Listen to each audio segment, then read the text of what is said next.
मथुरा गया, आप वहां जाकर के पूछे कि उनकी मूर्तियां, सिंहासन, कीमत गला दी, जो बचे उनको तराजुओं पर तोल दिया गया। इस तरह से कि ये और महात्माओं की बोली को बंद कर दिया। आप में से कोई बोलने वाला रहा? सबकी दम निकल गई, किसी में अस्तित्व नहीं रह गया।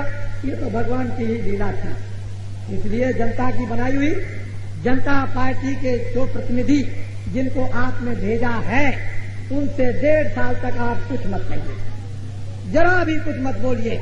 सोचने दीजिए, समझने दीजिए, देखने दीजिए, प्रबंध करने दीजिए, विचार करने दीजिए, सब सीखने दीजिए।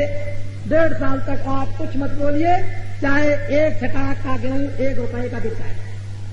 इस समय पर चाहे 11 रुपए या 10 रुपए, 10.5 रुपए का तेल है, 24 रुपए बिक जाए 1.5 साल के अंदर, बिक जाने दीजिए। लेकिन कुछ बोलिएगा नहीं। आप न खुद कुछ करेंगे और न खुद करने देंगे तो कैसे काम होगा? किसी को मौका नहीं देंगे। मौका दीजिए। 1.5 साल तक कुछ मत बोलिए। 1.5 साल के बाद जब कुछ न हो तब कुछ कहिएगा। ऐसे कुछ नहीं। आपको जो कुछ भी उन्होंने आकर के तुरंत दे दिया है, उसके एहसान को जिंदगी भर आपको नहीं भूलना। ये बात ध्यान में आपको रखना।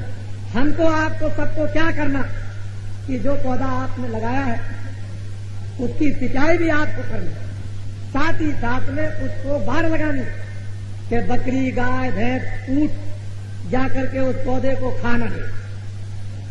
जो जनता के बनाए हुए प्रतिनिधियों को आपने अपनी सेवा के लिए और धर्म के लिए, कर्म के लिए, न्याय के लिए और सुरक्षा रक्षा के लिए आपने भेजा है, तो इस पौधे की बाढ़ लगाकर रक्षा करनी है ताकि ऊंट, बकरी इस पौधे को खा न जाए।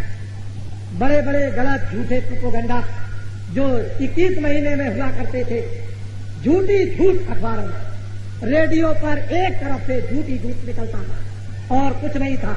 ऐसे झूठ से आपको उस पौधे को बचाना है, उसकी रक्षा करनी है। उस झूठ को यही दबा दो और 1.5 साल तक आप उनको मौका दो। और उनसे ये प्रार्थना की है बाबा जी ने कि गरीबी दूर करने का नाम मत लेना, भूल करके भी आप सिर्फ 2 ही काम कर देना और कुछ, एक तो न्याय और एक रक्षा। अगर हिंदुस्तान में तुम्हारे प्रतिनिधियों ने तुमको न्याय और रक्षा दे दी, मैं आपको विश्वास दिलाता हूं गरीब से गरीब झोपड़ी वाले को कि 12 आने हिंदुस्तान की गरीबी दूर हो जाएगी। ये मैं जानता हूं। और अगर न्याय रक्षा दे दिया तो बाबा जी जो इस मंच पर बैठ करके कहते हैं न कभी झूठ हुआ और न कभी झूठ होगा, लेकिन आपको ये काम करना और उनको ये काम करना है। निकाल दो 10-20 पौधों से कलेक्टरों, जिलाधीशों को, एसपीओ को, सेक्रेटरियों को निकाल दो, नए बच्चों को सिखा करके ले आओ। एक देश में नवीन परिवर्तन हो जाएगा। आप घबराते क्यों? घबराइए नहीं, आप धीरज से काम कीजिए। जो लोग सोचते हैं कि हम जाकर के परिवर्तन को 30 साल में धर्म आना चाहिए, कर्म आना चाहिए, जन जन को न्याय और रक्षा मिलना चाहिए था, वो बात तो लाखों कोस दूर हो गई। और ये क्या हो गया इस समय पर? और फिर कहते हो आप भगवान का भी कोई चक्र नहीं समझते हो, ईश्वर की कोई लीला नहीं, ईश्वर को उठा करके ताक में रख देते हो और सोचते हो इस आदमी को मार डालेंगे, धर्म का नाम निशान मेट देंगे, रामायण गीता को फाड़ डालेंगे और महात्माओं को खत्म कर देंगे और ईश्वर को तो पृथ्वी पर यानी जिस तरह से कंस ने मार दिया उस अपनी बहन के बच्चों को, उसी तरह से उनको मार डालेंगे। ऐसी विचारधारा और योजना बनाते हो, ये काम होने का नहीं। हार मारता ये पता नहीं क्या लीला करे, एक ठोकर लग जाए नाक आंख से, एक ही तार टूट करके खत्म। हम लोगों की तरह से अगर बिजली का ताक लगा दिया जाए, बिजली का ताक अगर इनको लगा दिया जाए, जिनका शासन खत्म हो गया 2, 4, 5, 10 आदमियों को भी, और इन 10, 20, 25 को जेल में डाल दिया जाए तो ये 10 दिन के अंदर में पनाह मांग जाएंगे और जो इनसे कहिए तो ये लिख देंगे, कहेंगे हम अब कभी अपने जीवन में नाम नहीं लेंगे। जो यातनाएं जेल के अंदर में और बाहर मिली उसका अगर थोड़ा सा भी और जो काम किया अगर वास्तव में उसी कसूर से ही इनको सजा मिल जाए तो ये पनाह मांग जाएंगे। और इनको बिजली का करंट अगर लगा दिया जाए एक दफे तो ये सब कुछ कबूल देंगे, कोई बाकी चीज छोड़ेंगे नहीं, सब बता। इन्होंने तो तमाम लोगों को पेट्रोल लगाकर, टट्टी के मुकाम पर पेट्रोल लगाकर उसको जलाया, नाखून उतार दिए, उल्टा टांग दिया, नंगा करके बच्चे बच्चियों को मारा। ये मानते ये व्यवहार और फिर आप उस पाप को बुलाना चाहते हो, उसको साधना चाहते हो, तो क्या अभी इससे भी बड़ी घटना आप बुलाना चाहते हैं अपने सिर के ऊपर में?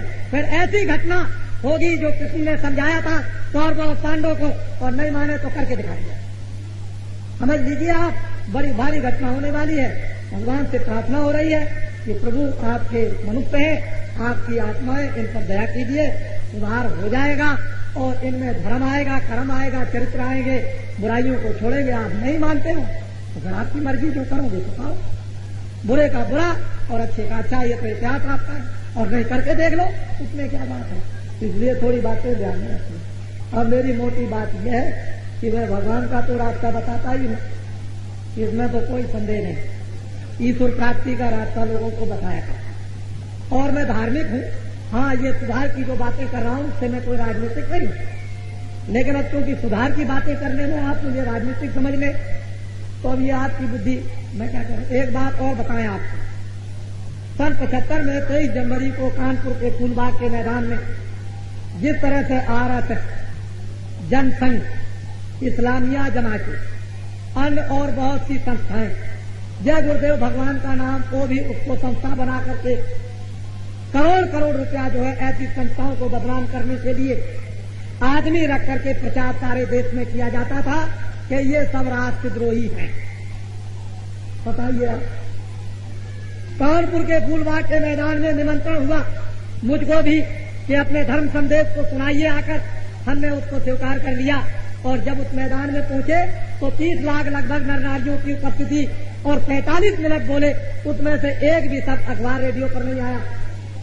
ये सब यानी जो शासन समाप्त हो गया उसने झूठा प्रचार किया था।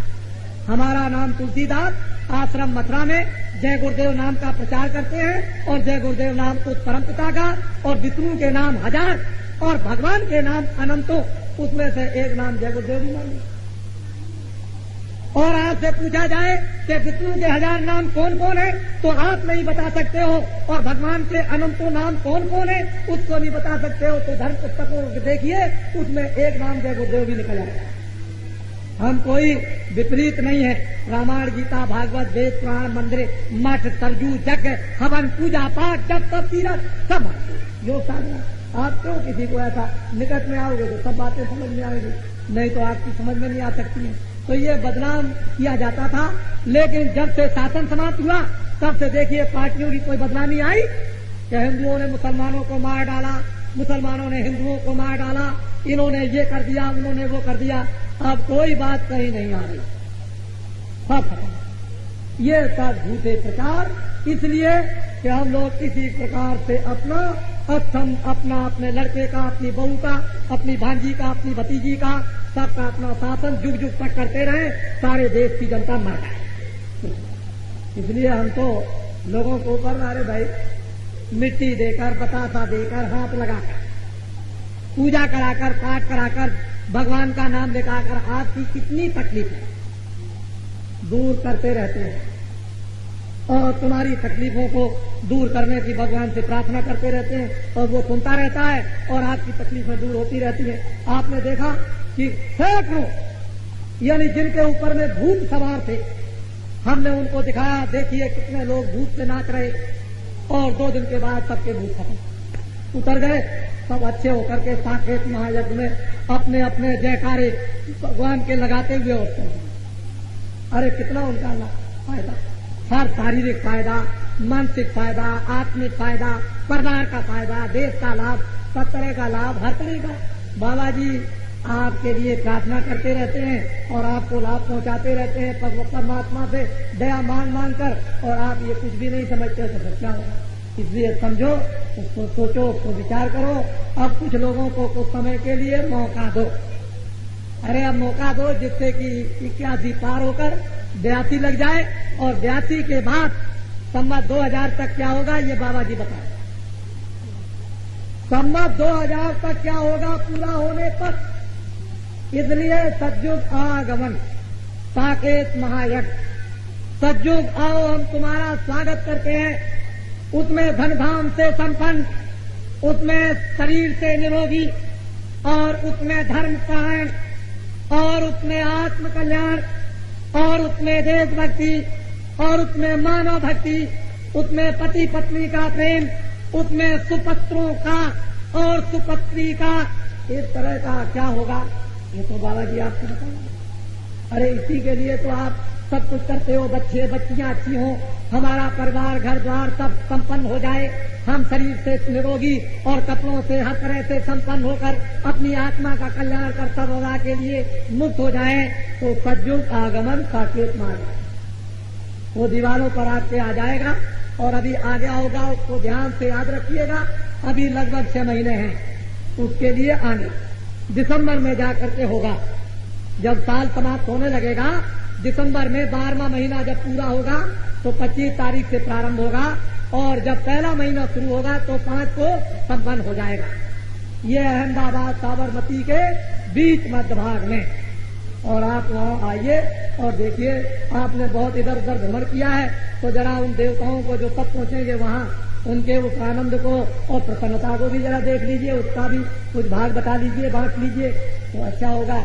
इसलिए अब कुछ समय चेत कर सब नर नारी परस्पर मिलजुल कर अच्छे कामों को हम सब आप करें और अच्छे कामों को देशभक्त करें। देशभक्तों की हम लोग बात करें, आंदोलन हड़ताल करने की कोई जरूरत नहीं है, क्योंकि 21 महीनों में जब घंटा बज रहा था आपात स्थिति का तब कुछ नहीं, और इतनी जल्दी जरा ठहर जाइए, कुछ समय के बाद में मांग लीजिएगा, जरा इंतजार तो कर लीजिए ताकि कुछ आपको देने के लिए कुछ सामग्रियां इकट्ठी कर ली जाए। इकट्ठी कुछ नहीं की, चिल्ला पड़े एकदम से कि क्या ये है, तो न तो खुद कुछ पा सके और न औरों को बांटने दिया, बीच में हल्ला मचा दिया। तो दुख और विपदा को बुलाना है तो ऐसा करो, और दुख विपदा को मिटाना तो ठहर जाओ, सब्र करो। और सब्र और संतोष का फल बड़ा मीठा होता है। जरा धीरज कर लोगे बहुत कुछ मिल जाएगा, और धीरज टूट जाएगा तो समझ लो घर बर्बाद, समाज और देश बर्बाद हो जाएगा। बाबा जी बर्बादी से परमात्मा की प्राप्ति का सुगम सरल रास्ता, भगवान का भेद, दिव्य नेत्र ज्ञान चक्षु खुलने का। अपने अपने आश्रम में घर के काम सब करो, बच्चों की सेवा करो, कपड़े पहनो, खाना खाओ और रात को सो।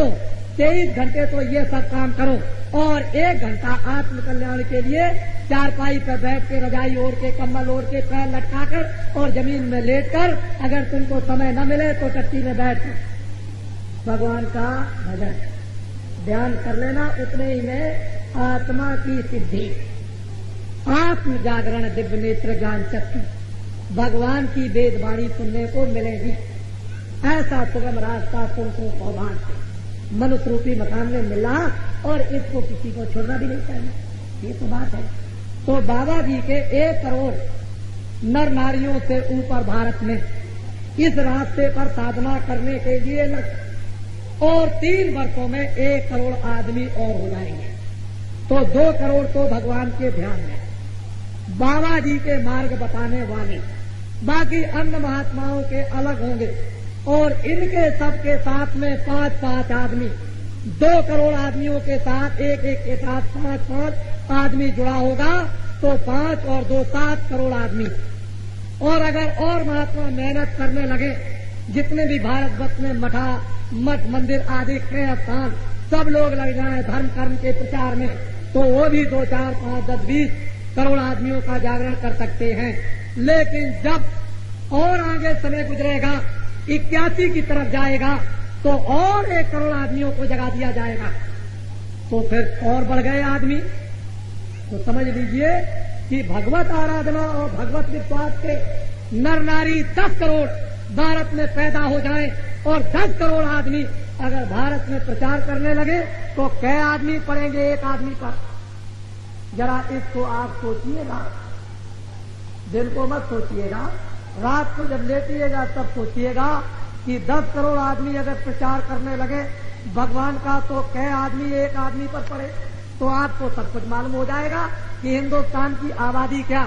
अरे हिंदुस्तान की बात छोड़ दो, हिंदुस्तान में धर्म तो आएगा ही, सदाचार आएगा ही, बल्कि हिंदुस्तान के जो अभी भविष्य में संविधान बनेगा, राष्ट्रभाषा सन 75 के पहले कह चुका हूं कि हिंदी हो जाएगी।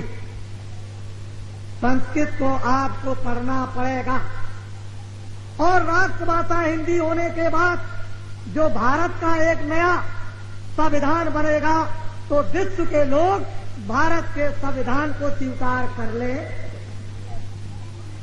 और भारत की तरह से, भारतीयों की तरह से विश्व के लोग भारत के धर्म को भी स्वीकार कर ले। अच्छा बच्चा याद रखना, जब हो जाए तब मान लेना। अरे जब हो जाए तब मान लेना, लेकिन दीवारों पर, पर्चों पर याद करके तो रखना। अब तुम्हारी बुद्धि बिल्कुल खत्म हो गई हो तो मैं इसमें क्या कर सकता हूं। इसलिए जल्दी मत करो। 21 महीने मुझे राजनीतिक जेल में बंद किया गया, धर्म प्रचार के रूप में नहीं, ये राजनीतिज्ञ है। इसलिए जनता पार्टी की बनाई हुई जनता पार्टी के प्रतिनिधियों के साथ भगवान की तरफ से और बाबा अपने शरीर और भक्तों के साथ, उन लोगों के साथ फिर भगवान से और प्रार्थना करेंगे कि इन लोगों में भगवान और सद्बुद्धि दो, जिससे और एक नई चीज खड़ी हो जाए। क्या करेंगे ये नहीं बताऊंगा, ये बिल्कुल नहीं, फिर बाद में बताऊंगा जब मेरे बताने का जितना बताया उतना हमने बहुत कुछ बताया और वो सब कुछ होगा, उसमें न होने वाला कुछ नहीं। हमने पर्चों पर, किताबों पर लिखा था कि हिंदुस्तान के सेठ साहूकारों, गरीबों, अपनी तलाशी को हो जाने दो और सामान को ले जाने दो। भारत के प्रधानमंत्री, उनके लड़के और सहयोगियों की तलाशी होगी। क्या आप अब विश्वास नहीं कर सकते हो कि नहीं होगी? अगर भारत में पुकार हो जाए जनता की तरफ से कि तलाशी हो, तो दिल्ली के लोगों को अभी तलाशी देनी होगी। ऐसी बात नहीं हो सकती है कि जनता जनार्दन भगवान की आत्मा की पुकार को भगवान के रूप में अस्वीकार कर दिया जाए, ये कभी नहीं हो सकता। इसलिए उसको याद रखो, बाबा जी ने कोई गलत बात नहीं, ना भविष्य में करेंगे, ना हमको कोई पद चाहिए। हम तो मतलब यह है कि देशभक्त, समाज सुधारक, आत्म कल्याण, भगवान के उपासक उपासना करते हैं, कराते हैं, भगवान में विश्वास रखते हैं। ना हमने कभी शराब पी, ना हमने कभी गांजा खाया, ना हमने कभी भांग खाई और ना कभी हमने मीट खाया, ना हमने कभी अंडे खाए। आपके सामने शुद्ध शाकाहारी बैठे हुए, जीवन से ही परिवार वालों ने जब नहीं खाया तो हमको खाने का सवाल ही क्या है, क्योंकि हम तो फिर यह है कि इसी रास्ते में आ गए। ये तो भगवान की कुछ प्रेरणा हो गई, इस रास्ते में लग गया। हम भी यही चाहते थे कि भारत का प्रधानमंत्री शराब पीने वाला और मांस खाने वाला न, ऐसा भारत का निरामित प्रधानमंत्री हो, और वो हो गया मुरारजी भाई देसाई। साथ ही साथ बहुत से निरामित मंत्री आपके यहाँ दिल्ली में हो गए, जो शराब भी नहीं पीते और मांस भी नहीं खाते। आगे बहुत से लोगों ने प्रार्थना प्रतिज्ञा कर ली कि नहीं खाएंगे, जो थोड़े बहुत रह गए वो भी छोड़ देंगे। ऐसे लोग अभी थोड़े दिनों में हुए जाते हैं। आप घबराते क्यों हैं? थोड़ी सी तो आप तसल्ली रखते हैं। प्रार्थना बड़ी भारी चीज है और प्रार्थना भगवान से, उनसे बहुत बड़ी चीज है। हम किसी से खड़े होकर के हाथ जोड़ के प्रार्थना करने लगे तो एक दिन नहीं, 2 दिन नहीं, 4 ने एक बात सुनाया। एक माता बड़ी क्रूर, कभी किसी को सुई की नोक दान नहीं देती। लोगों ने कहा कि इतना पैसा सेठ जी के पास और सुई की नोक गरीब को दान नहीं देती। एक महात्मा जी आए, माई तेरा भला हो, तेरा कल्याण हो, माई कुछ दे दे। बस दरवाजे पर निकल के आए, 10 गाली सुना, हट्टा कट्टा बेईमान, काम नहीं करता है, हमारे दरवाजे पर चला। 10-20 गाली उसको रोज सुनाए। महात्मा जी महीनों उसके दरवाजे पर आए। एक दिन सहयोग क्या हुआ कि वो माता अंदर से ठिकाने कूड़ा फेंकने के लिए दरवाजे पर जा रही थी। उतने ही में महात्मा आ गए, माई तेरा भला हो, भगवान तेरा भला करे और हमको कुछ भिक्षा दे दे। बस गुस्से में आकर के कहा, अच्छा कपड़ा फैला दिया तो कूड़ा डाला। महात्मा जी बोले कि भगवान तेरा भला हो, तूने आज से देना तो सीखा। अरे देना तो आज से सीखा, कूड़ा ही दिया, लेकिन देना तो आज से सीखा। बस उसी दिन के दूसरे दिन से दान देना। तो महात्मा बड़े मतलब अखाड़िया होते हैं, बड़े बड़े चोर, कठोर और बड़े बड़े क्रूर और बुद्धिहीन लोगों को बदल दिया करते हैं। ये उनका जमाना और इतिहास धर्म पुस्तकों की बताते हैं। कोई बात नहीं, धीरे धीरे सब काम हो जाता है। तो आप कुछ हमने कुछ ऐसा कह दिया हो कि जो आपको दुख हुआ हो हमको आप क्षमा कीजिए, क्योंकि गलती तो वही करते हैं, हम भी आदमी है, कभी कोई बात गलत हो जाए तो क्षमा करते रहिएगा। और भगवान एक मिला चारपाई से उठ करके कुछ मत करो, जमीन के ऐसे जब उठने लगो पैर जमीन पर रखो तो पैर कि हे पृथ्वी माता सुबह से शाम अच्छी तरह से निकल जाओ और कुछ मत करो, 1 मिनट भी नहीं लगेंगे, ऐसे कर लेना। 10 दिन के बाद जब तुम ऐसे करोगे तो देखना तुम्हारी बुद्धि में क्या आता है, बैठ करके कहना है तुम आज का दिन कुशलता से। 10 दिन अगर ये भी करके देख लो तो देखो तुम्हारी बुद्धि में क्या आता है। बस थोड़े दिनों के बाद आप भगवान का विश्वास अंतर से करने लगे। जैसे ही अंतर से विश्वास भगवान का हुआ, क्योंकि परमात्मा तो दयालु है, बल्कि देखता ही है, कोई ना कोई महात्मा मिल जाएगा, बस वो आपको 7 धन की 7 बातें आपके सामने रखेगा, लीजिए लग गए आप और बदलते कैसे। ऐसे ही तो संगमनारी बच्चियां बदला करते हैं। तो भगवान का रास्ता बतलाऊंगा और आप तो समझ करके चलें। और जो शासन समाप्त हो गया है, जिन्होंने बड़े बड़े अपराध किए और पापों का घड़ा भर गया, उनसे मेरी निवेदन प्रार्थना है कि एक माला ले लें और थोड़े देर अपने घर में बैठ करके राम राम राम राम कृष्ण कृष्ण कृष्ण गंगा गंगा गंगा जमुना जमुना जमुना जो भी देवता आप माने, या ये भी कहने लगे कुछ नहीं, अरे मट्टी मट्टी मट्टी मट्टी कुछ भी कहें तो कुछ ना कुछ भगवान का किसी न किसी रूप में ही समझ गए, या यही कहने लगे भगवान तू बहुत खराब है, बहुत खराब है, बहुत खराब है। अगर ऐसा ही करने लगे तो वाल्मीकि की तरह से मरा मरा मरा मरा राम राम। तो कुछ प्रायश्चितों को भी धो डालो जो किए हैं, नहीं तो आगे मरना तो है ही। फिर जमराज की नगरी में जाओगे और जमलोक में वहां जब पिटाई होगी तो कौन बचाएगा? न सोना गया, न चांदी, न मकान गए, न तोप गई, न तब्बूर गई, कुछ नहीं। फिर तो वो पिटाई होती है कि लाखों करोड़ों मील तक आवाज रोने की और कोई भी बचाने वाला नहीं। तो कोई भगवान का स्मरण भी कीजिए। अब जरा सा थोड़ा समझ लीजिए कि हमको परमात्मा ने एक मौका दे दिया है, चलो अब ये करें, लेकिन वही निष्ठा, वही तृष्णा, वही मतलब स्वार्थ लगा हुआ है। तो और मुसीबत कहीं खड़ा मत कर दीजिएगा कि और मुसीबत बुलाना चाहते हैं आप, ऐसा मत करो। भगवान का करो, जो किया है उसको प्राप्ति, उसको भगवान से यदि क्षमा याचना मांगो तो परमात्मा को कृपा भी कर दे। तो क्षमा भी करे, बड़े बड़े पापियों को क्षमा कर दिया, आपको कर सकता है क्षमा, ऐसी बात नहीं, क्योंकि वो तो दया का सागर है, इसमें कोई समझे नहीं। बोलिए जय गुरुदेव, सब लोग बोलो जोर से जय गुरुदेव। ऐसे नहीं, तुमने जो अभी छोटा सा घड़ा भर के रखा है, अभी बड़ा घड़ा तो फूटा और छोटे घड़े भी फूटे, लेकिन कुछ फूट गए, कुछ रह गए, वो अभी सब बिखर गए। ऐसी जोर से भगवान से यानी अपने दुख की आवाज को पहुंचा दो कि वहां तक चली जाए, उसके दरवाजे तक, ताकि मैं तुम्हारी तरफ से प्रार्थना करूं। तो वो सद्युग आगमन, इसके लिए भी तो कुछ प्रार्थना कर लूं कि आइए, हम सब तैयार हैं आपके स्वागत के लिए, सत्कार के लिए, आइए हमको समृद्धि खुशहाली दीजिए। तो जोर से आवाज जय गुरुदेव भगवान की लगाइए, बोलो जय गुरुदेव। ये बात है। ऐसे ही हमेशा हर युग में महात्माओं ने कहा, क्या कृष्ण ऐसे नहीं कराते थे, और गोपाओं से बुलवाते। उस समय पर जब समय को बदला तो ऐसी आवाजें लगती थी, नहीं तो सुई की नोक पांडवों को देने के लिए, और वो तैयार नहीं थी। तब जमीन भी मिल गई, राज का तख्ता भी पलट दिया, महाभारत से कितना बड़ा संहार कर दिया, 56 करोड़ यशवंशी साफ कर दिए, कितनी सेना युद्ध मारी गई, सब कुछ कर दिया। और वो उन्होंने ऐसे आपके सामने, तो भाई भगवान का नाम है ये, उन अनेकों नाम में इसको भी समझ लीजिए, 1000 विष्णु के नाम में एक नाम ये भी जोड़ दीजिए। उसमें क्या, जब किताब देखोगे, मैंने बड़े बड़े पंडितों को कहा, हमने जगह लिखा क्या तो मैंने कहा आप क्यों कहते थे कि ये नहीं है? कहने लगे आप कभी नहीं कहा, तो सर हम क्या झूठ बोलते हैं, अगर हम भी तो जय गुरुदेव नाम रखते हैं, हमारा नाम तो तुलसीदास है और जय गुरुदेव नाम भगवान का, इसलिए क्या कोई हमको राम कहने से इतना थोड़ी है। लेकिन समय की बात है, अब हमारा प्यार हो गया तो हम इसी से पुकारने लगे। हम मोहब्बत, हम राम नाम का तिरस्कार थोड़ी करते हैं या कृष्ण नाम का तिरस्कार करते हैं। तो समय समय पर समय की बात होती है, इसलिए समय था, इसलिए अब वो सामने आपके आया। बोलो जय गुरुदेव।